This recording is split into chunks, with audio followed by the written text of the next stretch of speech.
관리위원회 회장은 전제로 관리위원이어야 합니다. 그런데 관리위원회 위원은 구분소유자이어야 해요. 그런데 여기 같은 지식산업센터에서는 구분소유자가 법인이란 말입니다. 이 법인하고 개인은 다른 거잖아요. 이 법인이 구분소유자인 것이지 이 법인의 대표자인 개인이 구분소유자는 아니잖아요. 그러니까 이 구분소유자가 아닌 구분소유자의 대표자인 개인이 이런 관리위원회 회장이 되는 것이 맞는 것이냐, 근거도 없이 이렇게 회장이 될 수 있는 것이냐, 이게 핵심 쟁점이 되는 것입니다. 자, 다음을 보시면서 정리해 보겠습니다. 자, 보시는 것처럼 집합권법은 관리위원은 소유자 중에서 선출될 수 있다. 소유자 중에서예요. 이 소유자는 만약에 소유자가 법인이라면 이 법인에서 선출되는 것이지 법인 대표자 개인이 관리위원 될 수 있는 것은 아닙니다. 이거 잘 알고 계셔야 돼요. 두리뭉실하게 하시면 안 돼요. 그렇다고 해서 완전히 불가능한 건 아니에요. 판례는요, 관리위원을 법인의 대표자로 할 수 있다는 그런 규정, 규약을 정해놓으면 그건 문제없다. 또 이렇게 보고 있어요. 이런 규약 규정이 별도로 없는 이상은 어찌되었든 관리위원은 소유자, 법인 중에서 선출될 수 있는 것이지 법인이 선출되는 것이지 법인의 대표자, 개인이 선출되는 것이 아닙니다. 자, 이걸 잘 알고 계셔야 돼요. 관리위원회는 위원장, 이거 법상으로는 표현이 위원장이에요. 그런데 일반적으로는 회장이라 하죠. 관리위원회 회장 이렇게 봅니다. 이렇게 말합니다. 관리위원회 회장을 관련 집회 또는 규약에 따라서 관리위원회에서 선출하게 됩니다. 관련 집회에서 선출할 수도 있고 또는 규약에 따라서 관리위원회에서 호선해서 선출할 수도 있어요.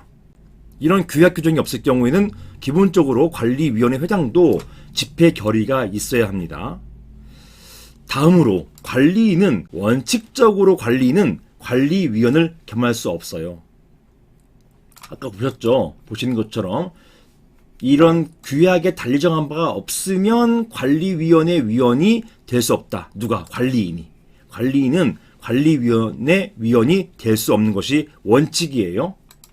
이렇게 원칙이지만 예외적으로 규약이 허용하면 겸직 가능하다라고 되어 있고 이 사안에서의 규약은 아까 보시는 것처럼 이렇게 겸직할 수 있도록 해놨어요.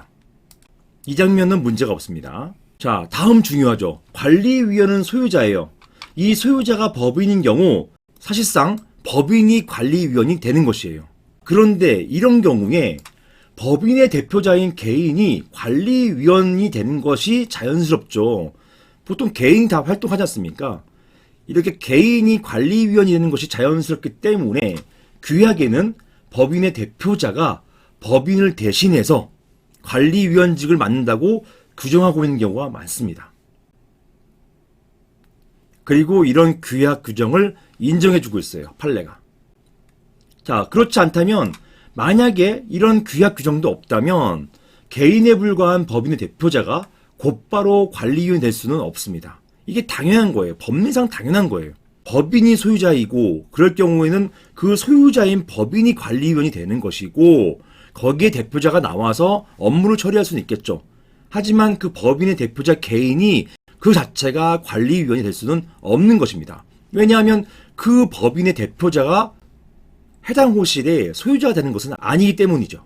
소유자는 주식회사 갑인 것이지, 예를 든 겁니다. 주식회사 갑이라는 회사가 있고 이 주식회사 갑이 소유자인 것이지 그 갑의 대표이사 홍길동이 소유자가 되는 것이 아니란 말이에요. 따라서 홍길동이 관리위원이 될 수가 없는 것이죠. 이게 바로 그 말입니다. 예외는 뭐다? 관리 규약에 이런 경우 홍길동, 즉 대표자가 관리인이 될 수 있는 그 여지를 만들어 놓으면 그때는 가능해요. 이게 판례입니다. 자, 정리하겠습니다. 결국 소유자가 법인인 경우에 대표자가 관리위원이 되려면 규약에 별도로 규정이 있어야 하는 것이고 그렇지 않을 경우 곧바로 개인이 관리위원이 될 수는 없습니다. 왜냐하면 개인이 소유자가 아니기 때문에. 결국 소유자가 법인인 경우 이 대표자가 관리위원이 될 수 있을까요? 원칙적으로는 안 되지만 예외적으로 관리규약의 규정이 있을 경우 그때는 가능하다. 이렇게 보시면 되겠습니다. 사안으로 돌아가서요. 보시는 것처럼 이 건물에는 그런 규정은 없었어요. 법인인 경우 대표자가 관리위원이 된다라고 하는 규정이 없었기 때문에 관리위원회 회장이라고 하는 사람이 개인이었는데 이런 경우는 위협하다. 이거는 관리위원 자체가 법인이었고 이 법인의 대표자는 관리위원 자체는 아니기 때문에 따라서 관리위원회 회장도 될 수가 없고 이런 회장이 관리인을 겸한다고 했는데 따라서 관리인도 안 된다. 이렇게 본 것입니다. 이상입니다.